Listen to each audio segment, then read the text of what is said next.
Hey Raz, how are you? Good, Alan. How are you today? I'm doing well. I'm doing well. I've Good. had, Good. we had talked, I think last week we were talking about how Tammy's gonna go on her Tata trip to Mm-hmm. get her mammogram and all that, do some shopping and things like that. And so this is low season. So we're like, okay, this would be a good time to go. Plus, we had a large group come in of these veterinarians that are doing these pop-up clinics Mm-hmm. for spay and neuter. Well, they all got in, they all get checked in. So it's actually easier when we don't have check-ins and check-outs. So if it's just Mm-hmm. breakfast, it's not too bad. But also among the middle of the week, our staff, one of them's off the whole month for his holidays, and the other one, she doesn't work on Sunday, Monday, Tuesday. She's on Mm-hmm. a short schedule. So that's 3 mornings that I had to cover Oh breakfast. boy. Yeah. So it's like, and we it's cooked to order. So this isn't like I just put out a pan of, like a buffet or anything. This is made to order. So a little bit of a challenge to get Mm-hmm. into a kitchen and make all those breakfasts and get them all out and not mess them up and not, Wow. food poison anybody. So I made it through this morning. They actually didn't have breakfast this morning, so that was kind of cool. But and so yeah, tomorrow my staff's there, so I feel like I've made it to the other side. That's a good thing. So how are things up there? Good. It's interesting you mentioned cooking because it's one of the things that I'm trying to change now that I'm an empty nester. I have told everybody, if you know me, I say that I have retired from cooking. I'm done with it. But now I'm starting to develop a different relationship with cooking, and I'd like to learn some new meals, maybe some new techniques, maybe learn how to cook something in a different fashion. So it's piquing my curiosity a little bit. I'm sure I'm not going to be a short order cook like you maybe have been, but I'm interested in looking up some new recipes and just trying something new. It's time for a change in our repertoire. And Mike is always my cook, although he travels a lot. So it's time I am my own cook. Yeah, I was talking to someone the other day, and they took a cooking class, Hmm.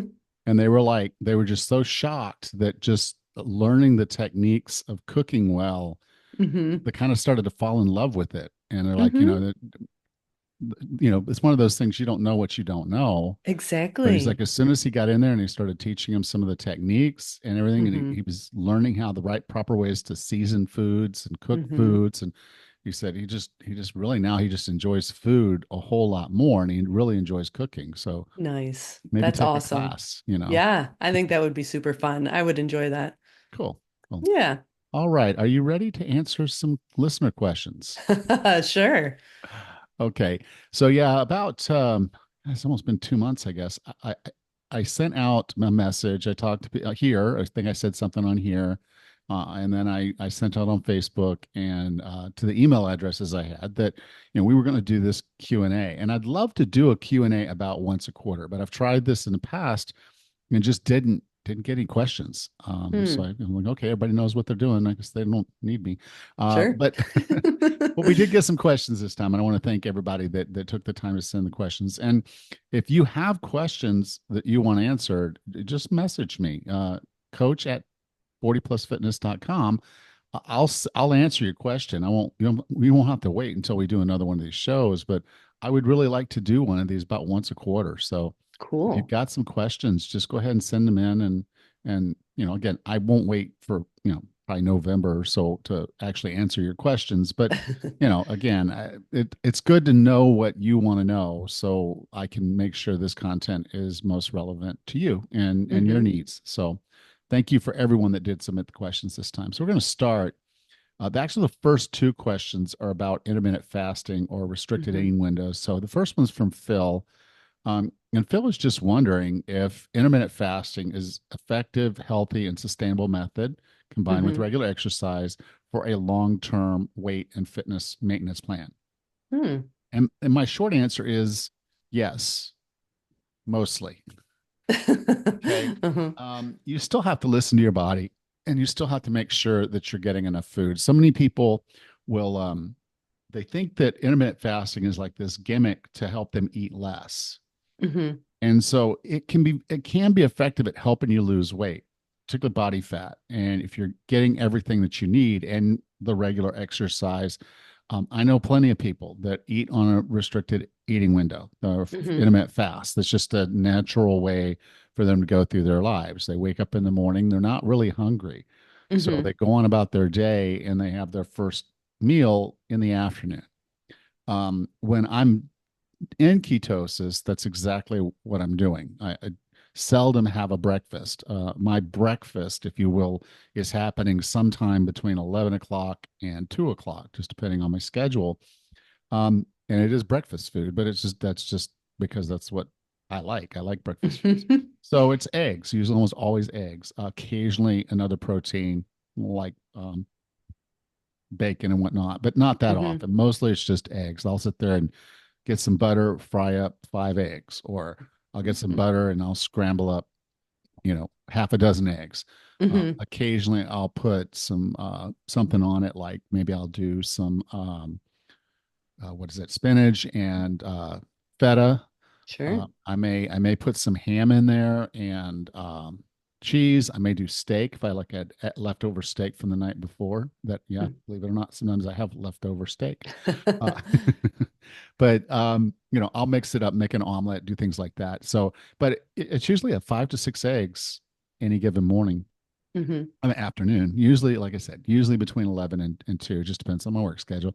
And I do fine. I'm able to Hmm. perform. When I was going for super strength, when I was getting ready for the Spartan, I didn't have time to eat breakfast in the morning Hmm. before I trained, and I didn't really want to. And so I would go to my training fasted. And the only area where I think keto or fasting is a problem is just energy output. When I was Right. doing deadlifts, heavy deadlifts, I was winded. He wanted to code a 2 minute hold, you know, Hmm. break, rest period in between sets. And we kicked it up to 3 because I just couldn't do another heavy set Hmm. like that I couldn't breathe. I was like, I just Right. couldn't catch my wind because it was that much energy output. And so again, you may have to change up your training. You may have to look at your timing of your food based on the performance. So if Hmm. I were trying to do something with like endurance, and I get up in the morning and maybe because I'm fasted, my glucose levels, blood glucose and all that is not high enough and Hmm. I can't get enough out of liver and muscle glycogen, maybe that's a bit depleted. I might not be able to perform a long run without having some nutrition before I go. For I'm not going sure. to be carrying those Absolutely. goos around for sure. But Right. so you just want to look at your performance. If you're performing well and you're recovering and all that, then it could work. And Hmm. it's quite convenient to not be thinking about food all the time. Right. And I, Hmm. and I tell the story. I was clearing my land. Um, I bought 7 acres and I was out there clearing the land and I was starving. I mean, I wasn't starving at all. I mean, I didn't eat anything for breakfast, and Hmm. I thought I was going to be out there for like 2 or 3 hours, and then I'd come home, and my truck got stuck. Now it's kind of embarrassing to call AAA when your truck is stuck in your own front yard, uh, Yeah. but there we are. And so I get them to come out. They're going to try to tow me, and their truck breaks. Oh gosh. So now they've got to call for someone else, get a part out there, fix their truck, and then get me out of there. So I just went fishing. That was part of the reason why I owned that property in the first place was there was a fishing pond on it. So I'm out there just fishing, not for food, just fishing. And so they finish up. I'm driving home, and it's 6 o'clock in the evening, and I didn't eat the whole day. But Hmm. I never thought about food. I Hmm. didn't even think about food. Man, I could have walked there was a dollar store, I think 2 or 3 miles away. I could have walked over there if I was, I needed something. It wouldn't have been the healthiest choice, but I could walk to where there was at least somewhere I could buy something to eat. But the thought never even occurred to me. And I'm driving back home and I'm like, I haven't had any food since about this time yesterday. And I didn't even think Hmm. about it. So it can become a natural and it's nice to not feel super super hungry when you've skipped meals and you end up in the middle of the day and you're like there's nowhere convenient to go or there are Hmm. places that are convenient to go but not serving the kind of food that you really want to eat, so Hmm. it can be you just have to see how you tolerate it and how it True. affects your training and everything Yep. else. Yeah, that's exactly what I was thinking too. If it fits in your lifestyle, like you, I wasn't a very big breakfast eater, and when I would go out for a run in the morning, I got to be really careful with what's in my belly. If it doesn't agree with me, my run's cut short, so I'm sacrificing the quality of my run. Run through it, But Pukey, run through it. I know, yep, got to rally. But nowadays I'm focused on protein, like we had talked about before. I need to get a lot of extra protein in, and so I can't. If I'm hungry, I eat. If I'm not hungry, I can wait. But I do need to focus on protein. So it really does.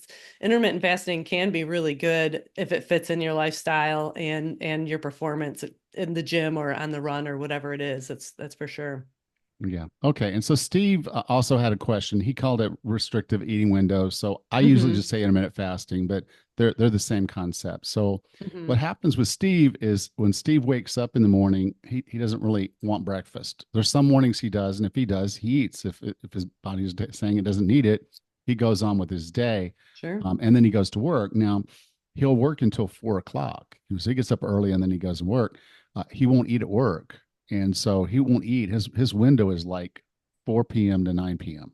Wow. It's a pretty tight window there. Yeah. Now he eats whole food, but his concern was whether he was getting enough protein. He doesn't want to weigh and measure Mm. everything. He just wants to know that he's getting enough. And then if Hmm. he's not, should he be taking a protein supplement or drink? Hmm. So the short answer I have is this: is a lot of people do misunderstand what intermittent fasting is all about. It's not about eating less. Hmm. It's really just about maintaining your metabolism in a way that your body can use both fat and glucose for energy. So it's Hmm. helping regulate your insulin levels. And so that's the benefit of intermittent fasting or restricted eating windows is you don't constantly have food in your stomach. So there's not this surge of sugar all the time. Hmm. Um, if you're eating mostly whole food, you should be getting enough nutrition if you're eating enough food during that window. And so typically the answer would be no, you're probably fine.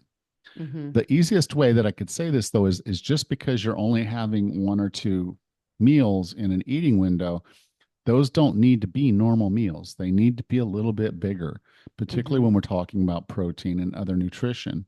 Hmm. And so, if we're going to talk about a serving of protein, most servings of protein are going to put you somewhere between 25 to 30 grams of Hmm. protein. So a steak is about 4 ounces. Okay. So when you start looking at that, okay, what does that mean? Well, that steak is probably about the size of your palm, just not the fingers, but just the palm. Hmm. If that's steak, if it's chicken, it's probably about the size of your hand. Hmm. Okay. So if I were going to be doing restricted eating, I would want at least two servings of protein with my first meal and two servings of protein with my second meal, or one and three, however you want to do that. If you want a smaller meal at four and then you're going to have a later meal, I would be aiming to get your good four servings of protein per day. If you're Hmm. doing basic stuff, if you're lifting heavy, you're going to need more than that. True. Okay. Now, he's not doing this for weight loss because normally I would say don't drink calories. If you're Hmm. trying to lose weight, don't drink calories. I know it's easy. You're like, well, I'm getting what I need. Yes, but your body doesn't have to digest that stuff. So Hmm. you got berries and fruit and stuff in there, usually something.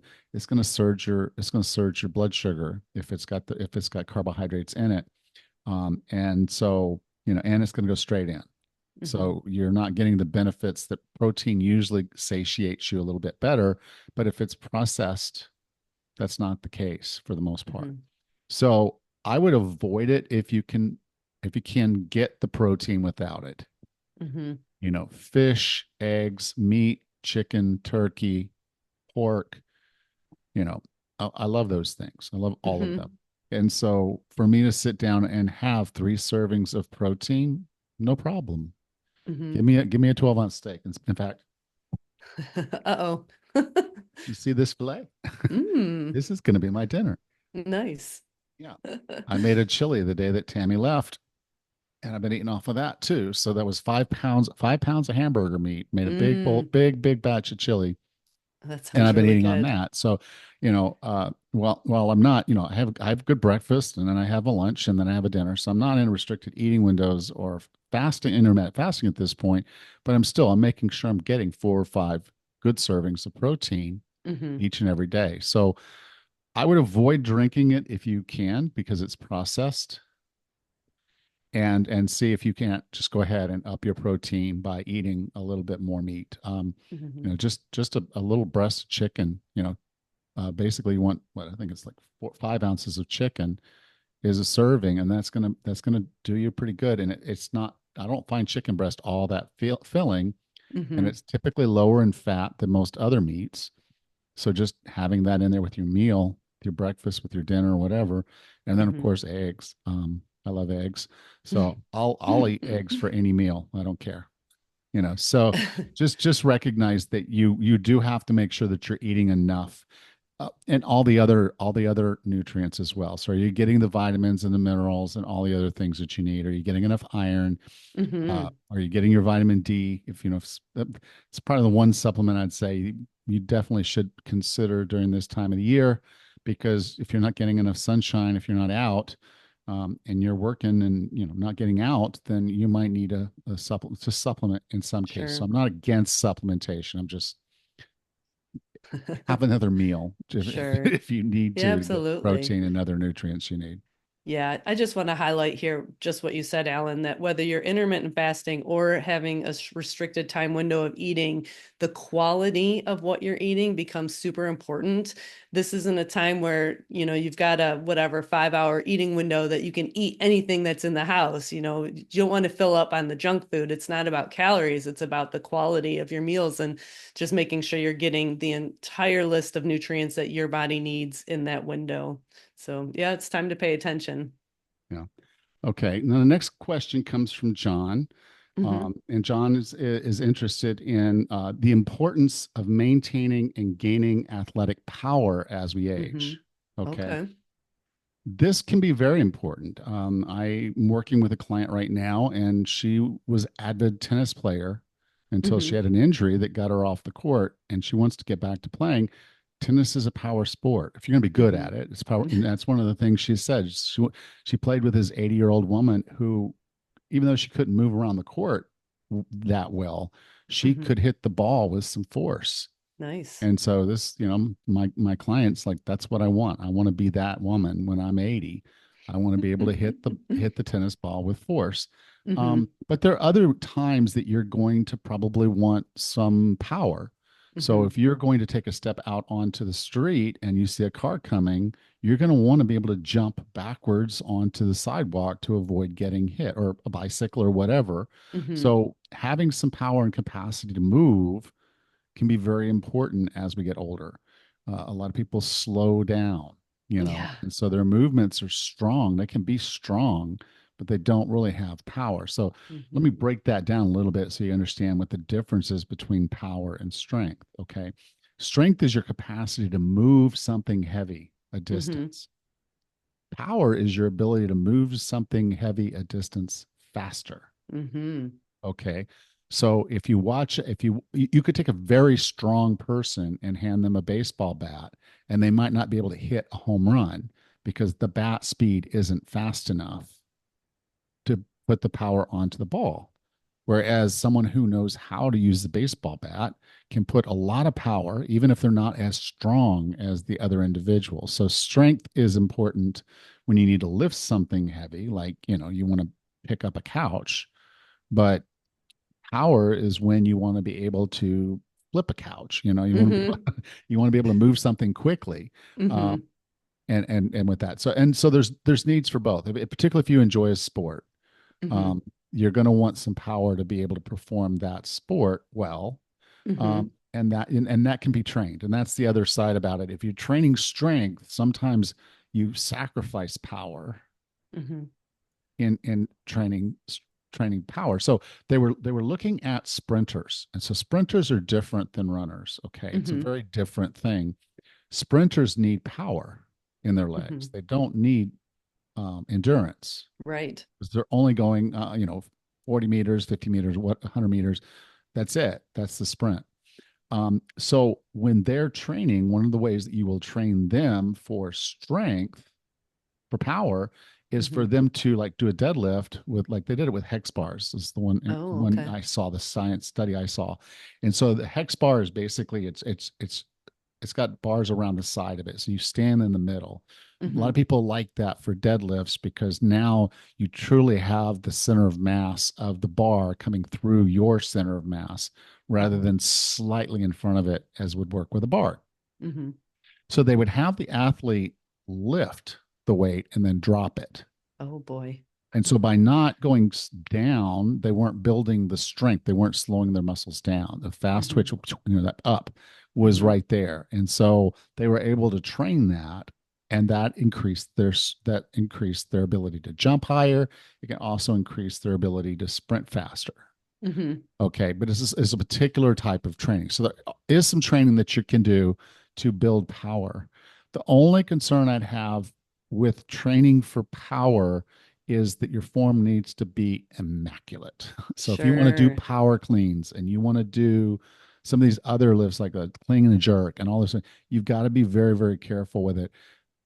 Movement with weight, dynamic movement outside of the plane of just up and Hmm. down or front and back can be very dangerous, particularly twisting motions. Hmm. And so you could hurt yourself pretty badly if you're not careful trying to train for power. So it is For something where sure. I'd say if you were, like I don't coach deadlifts online. Hmm. So if you ever what came to train with me, even though it's my favorite lift in the whole world, I won't code it. Now we might do Hmm. something with a dumbbell that's similar, but that's about as close as it gets. We're not going to Hmm. do deadlifts online. So if you're going to train for power, that's where I think getting a local person to train you is valuable because they can be watching your form. They can be making sure you do it right. A lot of times people will get these videos where they're trying to combine the strength training with speed, with moving, Uh-huh. so like it's cardio strength training. I hate that. And I hate Mm. that because we end up with weight and dynamics, Yeah. and that's a recipe for injuries, particularly for Sure. people over the age of 40 and 50. So I don't like to coach that way.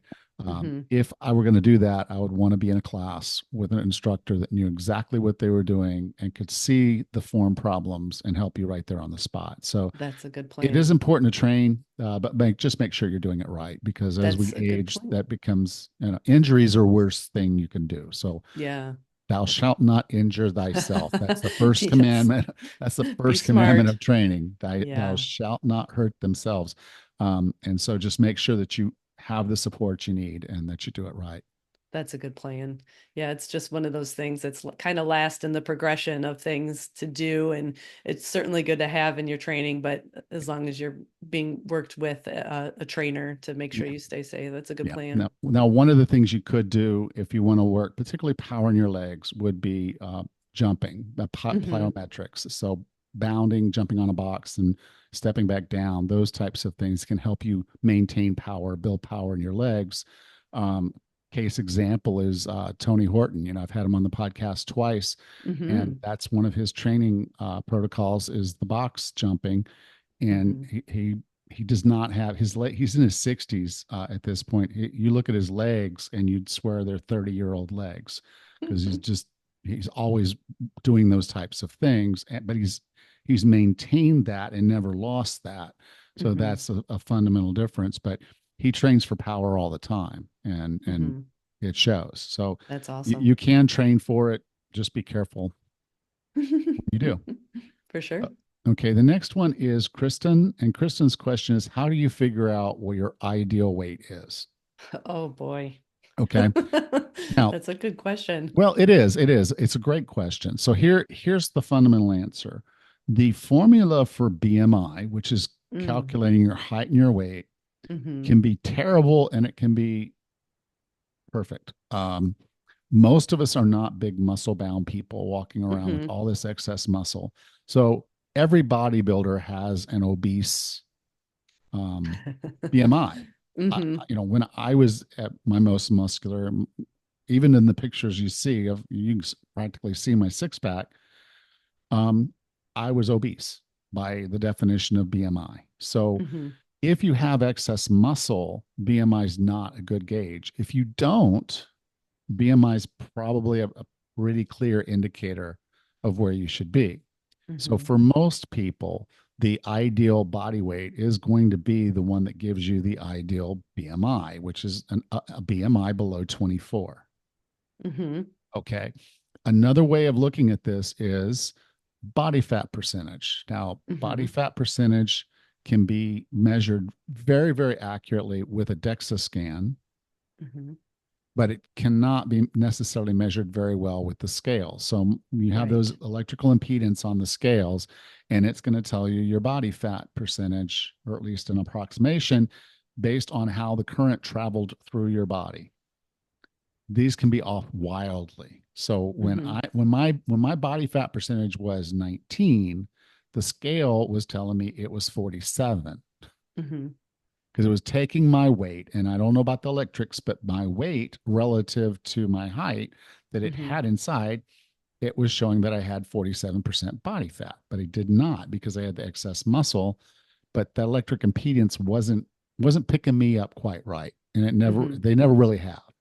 Um, so if you want to go get a DEXA scan, you'll get a very clear picture of how much body fat you're carrying. For most women, you're going to want to be below somewhere probably between 20 and 30, maybe up to Hmm. 30. Okay. And you're fine. For men, you want to be somewhere between 15 and 20 or 25. Hmm. Okay. That's probably ideal. Um, so, from an ideal weight perspective, that's one key metric. The other metric is that your waist should be smaller than your chest. Right. Where you carry your body fat should be smaller than your chest. So for most men, they carry their body fat in their stomach. After menopause, many women start to carry their weight there. Hmm. um, Men want to keep that waist size well below 40. If it gets over 40, you're obese. You just are. So part of it's going to be the way you look and Hmm. feel. But yes, you can measure your body fat with a DEXA scan, probably give you the best indication of how much body fat as a percentage of your total weight. Hmm. There are people who are big boned. Okay. Like I'm big boned. I'm like, well, go get Right. a DEXA scan and let's see how big those bones are. That's typically not why they're overweight. They're Hmm. overweight because their lifestyle has allowed them to accumulate fat mass. And it's not that they're big bone; they've just always lived a lifestyle that's caused them to weigh more. Hmm. Um, that can be fixed through nutrition and movement and sleep and stress management and a lot of other things. But we can change our lifestyle and we can lose the weight. But you want to get down to a point where you're wearing regular clothes that you can just walk into a store and buy. Sure. Okay. Um, I had these shirts I liked that I bought in the UK. I love these shirts when I was working, and I couldn't find they didn't fit me. My neck was an 18, and my arms were not 37, but that was the portions. If I wanted an 18-inch neck, the sleeves had to be 37. Well, my sleeves need to be 35 and my neck needed to be 18 and a half. So I couldn't buy these shirts. I couldn't wear these shirts without the little expander thing. When I was over heavy, Hmm. um, I've always generally had a pretty thick neck. Even when I'm thin, my neck's bigger, beefier. That was like a linebacker kind of thing. Hmm. Um, and so that's just the thing as you go through this is realize you can look at yourself and have a general idea. Hmm. You can weigh yourself, but again, BMI aside is only a indicator that you're in the Hmm. right range. If you don't have excess muscle, DEXA scan is probably the best way to know that you're close to where you need to be from a body fat percentage. I think that's a good answer, Alan. I think BMI is important. We talked about the waist hip ratio.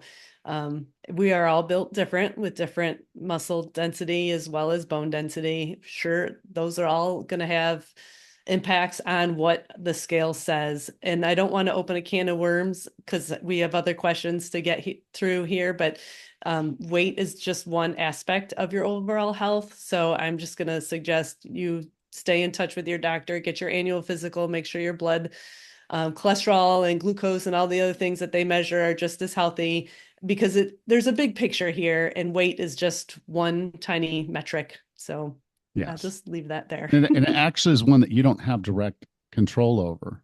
Yeah. You can't wish the weight off, and you No. can't. And just weighing less doesn't mean better, because Right. I could cut 30 to 50 pounds off of a person in 10 minutes. Just give That me a saw and let me cut off one of your legs, that sounds like a horror movie, but because yes. you're still gonna be the same height. Yes. Yep. You'll weigh 30 to 40 pounds, 60 pounds less. Yep. Ideal, right? No, not Right. ideal. Okay. So Right. you have Yep. control over lifestyle. You do not have Right. control over weight. Sure. Just like you didn't have control over height. Hmm. Because a lot of people joke, it's like when their BMI is off, it's like if I was just a foot taller, I'd be ideal. Right. Uh, If only I just yeah, could add a few more inches just a few to more inches my is going to help height. me. Yeah, but we can't do that. So No. just realize what you can control is your lifestyle. Yes. So living a healthier lifestyle is going to help you get to your Yep. body's ideal weight. 100%. Okay, so the next one is Suzette. And so Suzette wanted to get in ketosis, and Mm. so she was just had the question. It's pretty basic: is this is it just about keeping the macros, or do Hmm. you have to eliminate certain foods entirely? Hmm. And the answer is, well, it's both. Yeah. Okay, I've known people who've done keto as dirty as you can get, meaning Hmm. they were eating, everything they were eating was still processed. It Hmm. still fit the macros for keto. And so that's how they were eating. And they were in fact able to get into ketosis. Hmm. Okay. And I know a little bit about Suzette. What she was really wondering is if she could have some apple or some pear, because she Hmm. loves those, loves. And so I'm like, yeah, have some apple. But just recognize that everybody's response to a food is a little bit different. There was a study Right. out of Israel where they had people wearing continuous glucose monitors and documenting what they ate when they ate. So the Hmm. scientists could then compare the blood sugar response to the actual timing of the food and what they Hmm. ate. And they found huge disparity between different people. Like just eating a Sure. banana, what a banana does to one person is very different to how it might work in another person. Hmm. So there is a biology uniqueness that you have based on you. Um, and so, for the most part, it really is just about the macros Hmm. overall. But here's what we lose in that. If we're doing the dirty stuff, like all these processed stuff, all the foods that are marked keto, Hmm. we might get into ketosis, but our body might not lose weight the way we want it to. Right. Okay. Because there might be some chemicals or other things going on in the body that are not working to your favor. We had Dr. Lonke on not long ago, and he was talking about obesogens and things like that could be in our Hmm. food. Processed foods have all kinds of things in them that we don't really need to be eating. Okay. The plastics that they're wrapped in, the things that they're in, we probably don't need exposure to those. And Hmm. so I would focus on the macros, but I would do that with whole food. I believe the keto diet, when it's a whole food diet, Hmm. can be the best weight loss diet you can be on. Hmm. For Okay. sure. Worked very well for me. I was an accidental keto guy, only because I was just eating meat, eggs, and a little bit of vegetables. Hmm. Broccoli or broccoli, or I was eating some sauerkraut. I was eating leafy greens, asparagus, Brussels sprouts. We don't have Brussels sprouts here. I hope my wife buys Oh. some. She's supposed to be bringing some back. I got to send her a reminder. Yeah, for Don't forget the sure. Brussels sprouts. Um, but that's what I eat: meat and Hmm. vegetables. Okay, and by that being my primary way of eating, I'm getting all the nutrients my body needs, and my macros naturally fall into a low carb way of eating. Hmm. And so, yes, you can have some, but you just have to gauge how your body responds. The easiest way to do Right. that is to measure your blood sugar or measure your ketones. I recommend blood sugar because the little things are cheaper. Hmm. So before you eat the apple, or half an apple, or quarter of an apple, or whatever you're going to do, take your blood sugar measure, eat the Mm-hmm. apple, wait 45 minutes, and measure your blood sugar again. And that's going to tell you whether you've increased your blood sugar. If you increase your blood sugar, very likely you're going to slow down or stop ketone production. Mm-hmm. So you may fall out of ketosis for a bit. It's not dangerous. It's not Right. terrible. It's not stopping you from losing weight Mm-hmm. to go out of ketosis periodically. Okay. You just, again, you have that in the evening, you go to sleep, you wake up in the morning, you're probably back in ketosis again. Mm-hmm. Um, so to me, that's the core. I would either eat it in the evening because having some carbs in the evening when I was in keto would help me sleep a little better. Mm-hmm. Um, but I also, if you go out there and did a run or did your exercise, having a half of an apple after exercise, all you're doing is replacing the glycogen in the muscle and liver, and you're Mm-hmm. probably fine. You probably won't even drop out of ketosis at that moment because your blood True. sugar won't actually spike because there's a place for insulin to put it that's just waiting Mm-hmm. on it, muscles and Yeah. liver. So that's kind of the core of it. Is it just experiment? I Mm-hmm. usually recommend when someone's first trying to get into ketosis, don't experiment. Just go down below 25 Follow. grams, Yeah. stay there for a few weeks, get yourself into good ketosis, and Mm-hmm. then now you can start playing with what your carb threshold is, and you can try those other foods. But core of Yeah. it, just like when we talked about intermittent fasting, make sure you're getting adequate nutrition for your body. Mm-hmm.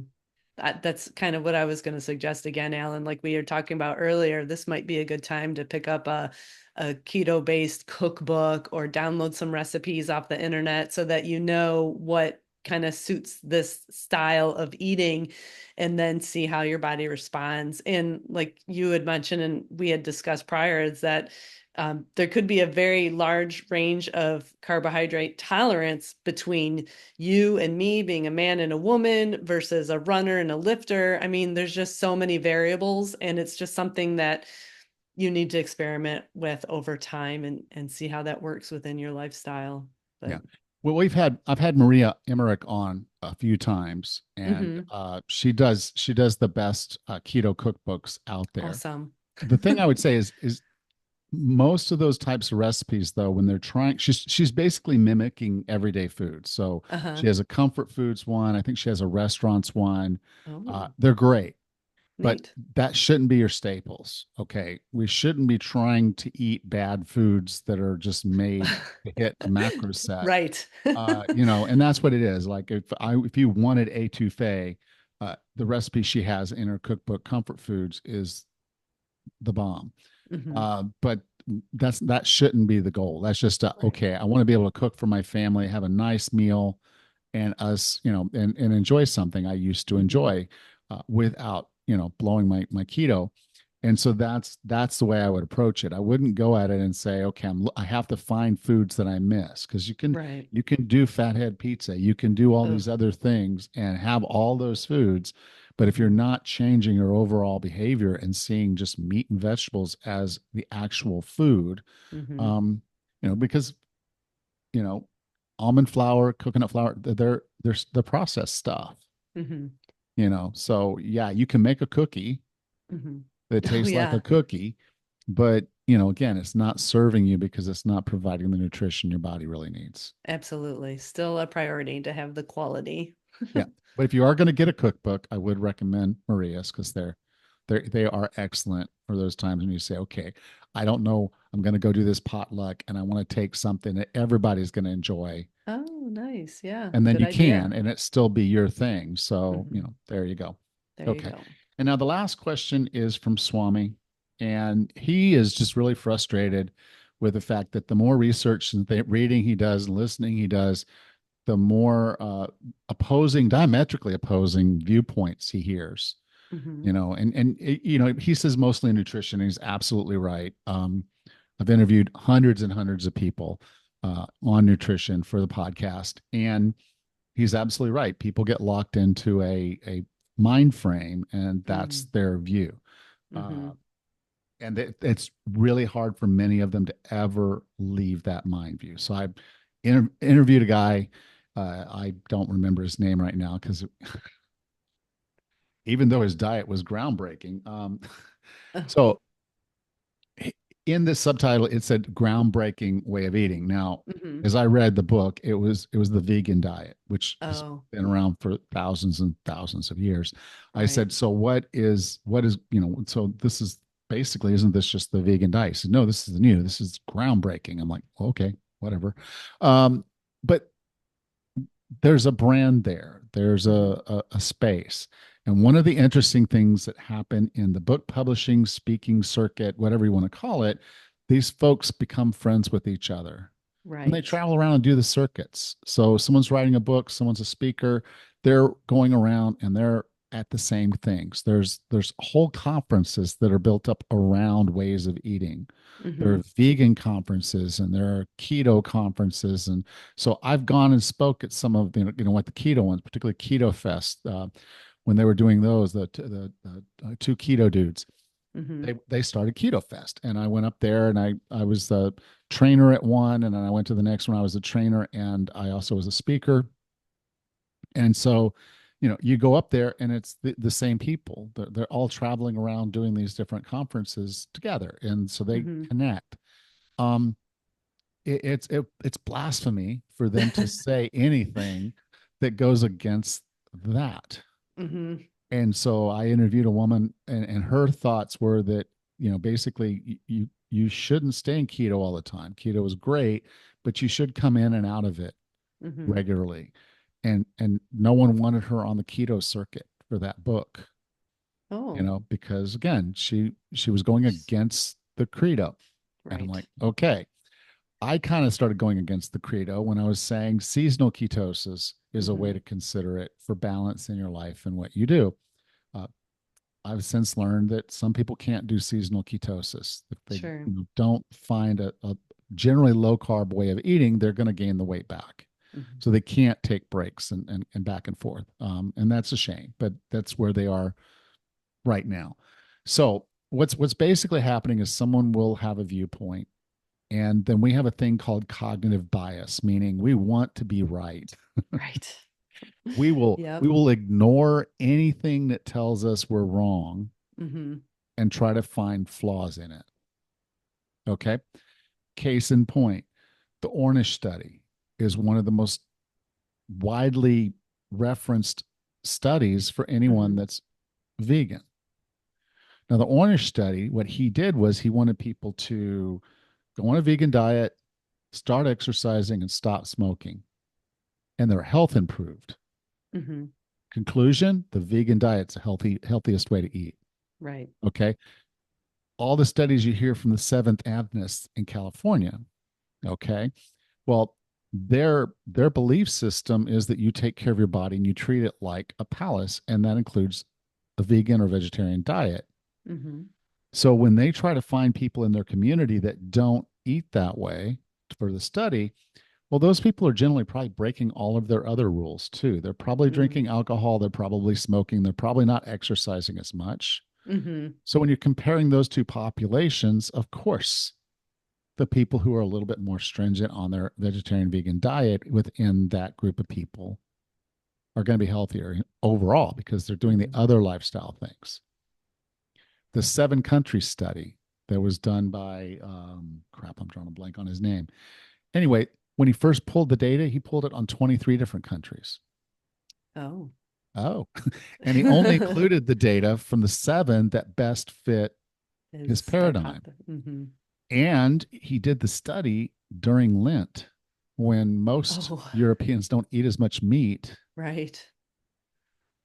So you see, Cherry they can picked. fashion their studies, they can put their Hmm. stuff together, they can present their ideas. And in general, they're not wrong. Hmm. They're just not complete. Hmm. Okay. So I've asked the question many different ways to just about everybody, from carnivore to vegan to we had a raw paleo, we had Hmm. she knows raw eggs. I even tried that for a little while. It's okay. Oh no. Um, all Yeah. right, I didn't die. So safe experiment was fine. But there are different ways of eating. Hmm. But where every one of them agrees is on one thing: whole food. Hmm. So if they're a vegan, we're a plant based, solely plant based, whole food diet. those guys over there eating meat are eating junk. Hmm. Okay. A vegan will not admit that there might be a difference between a grass fed, grass finished cow and a regular commercial cow. Oh, They will not admit that the health of the animal matters at all. matters. Hmm. Okay. We know that the fat output of an animal is related to what it eats. So omega 3s and omega 6s are balanced in a cow that's grass fed, grass finished. Okay.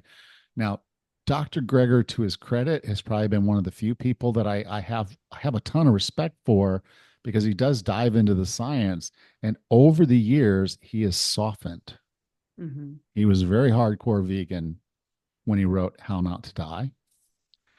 And by the time he wrote his last book, How Not to Age, he Uh-huh. was understanding that there's okay, maybe a little bit of room for a little bit of meat, maybe. Oh. Got that far. That's huge. But I mean, so he's the nicest guy in the world to talk to. Hmm. And he writes really great books. But he's on one side. Okay. Um, in his book, How Not to Die, there was a fat that he said, the fatty acid that is in red meat that you don't want to eat. But the missing point was that for grass fed, grass finished cows, there's not that much of it in there. Hmm. It's primarily this fatty acid that he was talking about is primarily in commercial beef. Okay. Okay.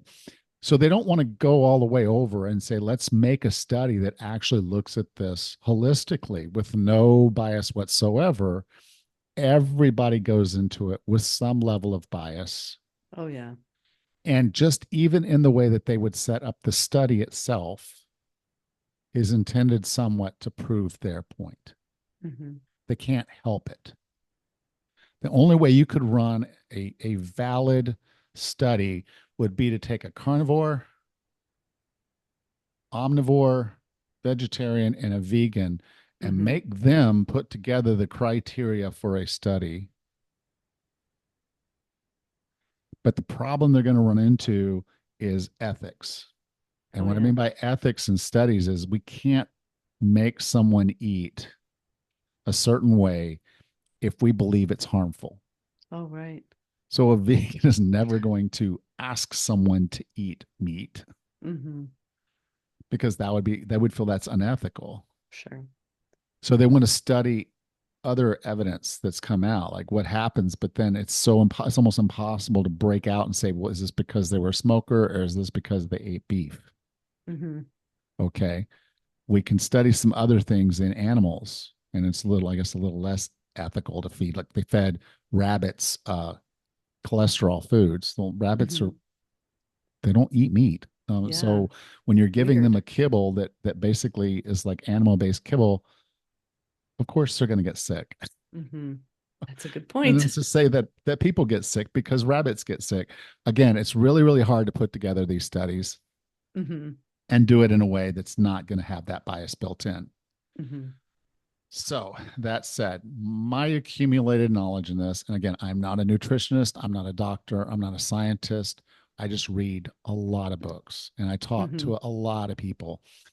If you're eating high quality food, Hmm. real food, you know, that is alive and it's as close to being alive as possible.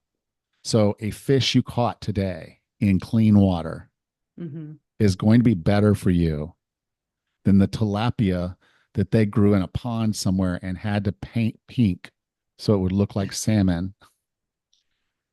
Um, all that stuff. So just Hmm. realize the closer it is of food to you and you know it's alive. So if Hmm. you walk out in your yard and pick something that you Hmm. planted and nurtured and took care of without pesticides, without all the fertilizers and stuff, that's going to be better for you than something else. If it comes in a box, bag, jar, or can, most of Hmm. the time I would just avoid eating it. There are a few Sure. exceptions. There are a few exceptions. Tuna in a can and chicken in a can, salmon in a can can be okay occasionally.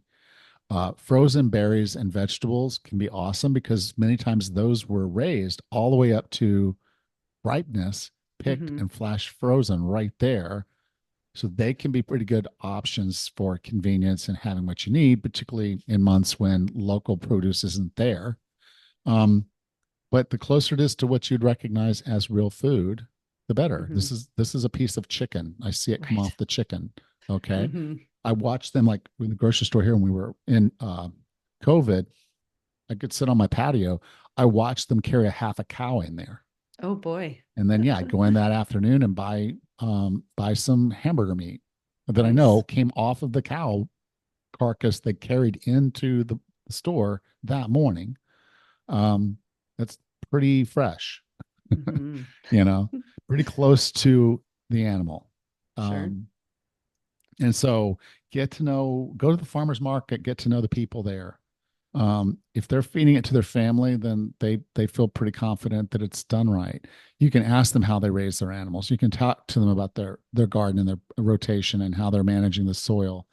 Most of them will offer to let you come to their farm and do a tour. Hmm. They're so excited about teaching people about food and where it For comes sure. from. So get your kids, get in a car, go to the farmer's market, talk to them, learn something, go to their farm, see Hmm. their chickens just walking around. Free range chicken. This is what free range chicken versus the definition of what a business can get, a big conglomerate can get away with calling something a free range chicken. If the chicken has an opportunity to get outside, it's considered free range. Not Right. that it ever did, that if there was a door and it could have gone out that door, they consider that a free range animal. Crazy. Okay, that's what it is. Now, because chickens are kind of like little raptors, they peck on each other. They fight, okay, each other sometimes. So to keep the chickens from getting sick, they shoot them up with antibiotics just as a Hmm. normal course of business, just to keep them alive long enough to be able to farm them. And then Hmm. in some cases, they cut off their beaks so they Oh can't peck Lord. each other. So there are healthy animals, there's healthy plants, there's rotation, Hmm. there's all the things that are necessary to have sustainable produce and meat Hmm. and all those things. And so if you know that that's what's happening, you're feeding yourself good nutrition. Yeah. If you choose to exclude a food type because either you don't like it, like my wife doesn't really like fish, she likes Hmm. sushi, Yeah. she doesn't like fish. Hmm. So she occasionally she will eat some salmon, but generally she doesn't, or and tuna, but she doesn't generally like fish, so she doesn't eat a lot of fish. So if there's a food you don't like, don't Hmm. feel like you have to eat it. You can get the nutrition Right. from something else. If you have some ethical reasons for saying I don't want to eat certain things, I had one relative I was dating a girl, and her sister was like, I won't eat anything with a face. Sure. I'm like, okay, well, if I paint a face on a pumpkin, you're not going to eat it? She said, probably not. But that was her thing. She wasn't going to eat anything that had a face. I'm like, okay, that's a big exclusion. Hmm. So we've got to fix something because you're not going to get certain nutrients. So if you know what your nutrients needs are and you're focused on real food, you're going to be Hmm. fine. Everybody else is going to diametrically cut this off, have their little piece, and then they're going to go speak on it. They're going to write on it, and that's their thing. Just Sure. realize that's also how they're getting paid. Sure. You know, they're making friends with other people like them, and that's who they're writing for. Hmm. And that's fine. That's just the way it's going to be. And we can't get food science fixed, you know. And you've got runners that are basically have almost no upper body musculature because that improves their ability to run. They're not carrying extra weight they don't need. And you have Hmm. people who are much more muscular, and both are saying, oh, this is the way you should go. Cardiovascular Hmm. health is what's going to keep you alive for the rest of your life. Okay. And so is strength and muscles. Um, I just, again, I want to be able to open my own pickle jar. Sure. So the reason I want to have a little bit more muscle is grip strength. And I can find a study that will tell you grip strength will help immortality. If you're the lower your grip strength, the more likely you're to die of all causes. Oh All gosh. causes. But does grip strength kill you? Well, I guess if you're No. hanging off of something and you can't hold on, then Well. maybe. But in a general sense, no. But it's a correlation. And Hmm. so all these studies are going to say things. We can find a correlation for just about everything. For Hmm. example, notice how there's always firefighters at a fire. Right? It's kind of Okay. their job. Right. So maybe firefighters are responsible for the fires. Hmm. If we didn't have any firefighters, maybe we wouldn't have any fires. Okay. You Oh, see how well, silly that sounds. yeah. But we can always find some form of correlation Mhm. and put that in and say, okay, this is it. And then it gets worse because by the time it gets to a headline, then they've got to make it click. They got to get you hooked. So it Mhm. says, fish kills, okay, how does fish kill? You know, and so now you're going to read it and it's like, well, there's the mercury levels of, that come from this particular pond in Canada or whatever, in Mhm. China. Yeah, I guess you could die from eating that fish Too much, yeah. too much. So again, it's just one of those things where you can make science do anything you want it to do. Well, there you have it. Yes. And so that's why you're going to have this. And I could go on and on and on. I don't want to get political about it, but just realize there is a politics behind all of this, There are lobbying you for know, sure.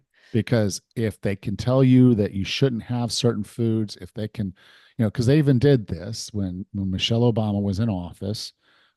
They wanted to come up with the new food plate things. They didn't want, they Hmm. wanted to get away from what was there, but they still wanted to be able to now, so they wanted to enforce it a little bit on the kids and school lunches and school breakfasts and all the things. And that's a lot of the reasons why the government wants to have school lunches and have school breakfast and all that is so that they can do these things. But they couldn't get to the number with the things the kids would eat.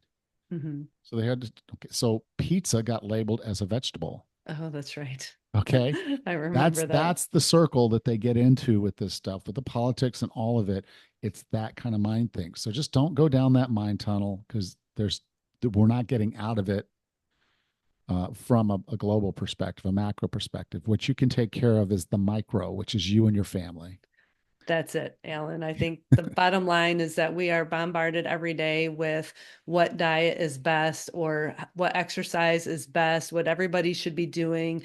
But the fact of the matter is, if you line 20 of your best friends up in a row, you're going to have 20 different body situations: underweight, midweight, overweight, older, younger, athletic, sedentary. I mean, we are so different that it's just virtually impossible for there to be one diet, one workout regimen that makes everybody as healthy as they could possibly be. And so this is where it becomes super individualized. And like the listener that read that or sent in that question, it is super frustrating to be bombarded by all this data all the time. So stop it and then just pay attention to what you need in this time. And like I've said in our discussions over the years, Alan, is that what I did in my 20s as far as eating and working out is completely different to where I am today in my 50s and menopausal.